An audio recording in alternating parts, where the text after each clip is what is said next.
Nice to meet you. Nice to meet you too. Congratulations with Happy Face. Thank Thank you. you. And first, let me start with you, Melissa, your bravery all these years and trying to help victims all around in all these ugly scenarios. Thank you. It's been 30 years since my father's arrest, and at the beginning of my journey of processing my father's crimes, I kept it a secret. I didn't want people to know. I changed my name, moved high schools.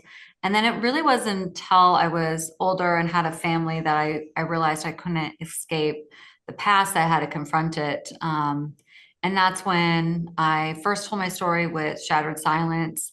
And then in the podcast years later, that Jen would end up coming to hear.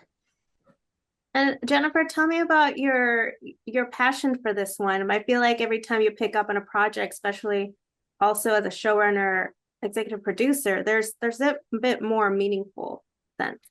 Yeah, I mean, it takes a lot to get something all the way to the finish line for sure. And I listened to Melissa's podcast in 2018. So we keep saying 5 years, but it's actually been seven. 7? Because I Oh my listened to it in gosh. 2018. So and got the rights. And then, it was a long time developing it. And we had COVID, we had the strike. So we finally got to shoot it last year. And but yeah, I've always what this project has taught me is that you really have to love your material because it is such hard work to really get it all the way to the end. And even after 7 years of working on this project, I'm not tired of it. And I still love the characters. And, it was just such an amazing experience getting to make it and now getting to release it. So, I mean, we're really just trying to tell a serial killer story in a new way and kind of approach true crime in a new way, tell a story about violence that has no violence in it, and tell a serial killer story from a female perspective. There were some unopened letters, Melissa, that you had, and you brought them and gave them to the producers. Jennifer, how did that shape your story? Well, first I was thankful to unload them Yeah. someplace. Like here you go. Yeah. Well, I think Melissa always struggled with, whether or not to open them. And then Yes. at some point she said, I just have all these letters. I don't know what to do with them. And I said, well, I'll read them, Yeah. And so, and they were really helpful for me, especially I would say in like understanding the toxicity really between Keith and Melissa and the way that he would write to her and be kind of loving 1 second and then really kind of mean the next second. And so it was really helpful in shaping the relationship and the dynamic and some of Keith's character and dialogue.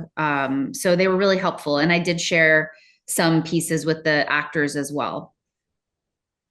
Overall, Melissa, this is your story. What do you hope people take away, especially those victims of families of perpetrators like you? Yeah, this is the first time I've ever seen the families being portrayed on screen the way that they are. I think there's a bigger conversation between what's the relationship between the media and the perpetrator's family, the relationship between the victim's family and the perpetrator's family.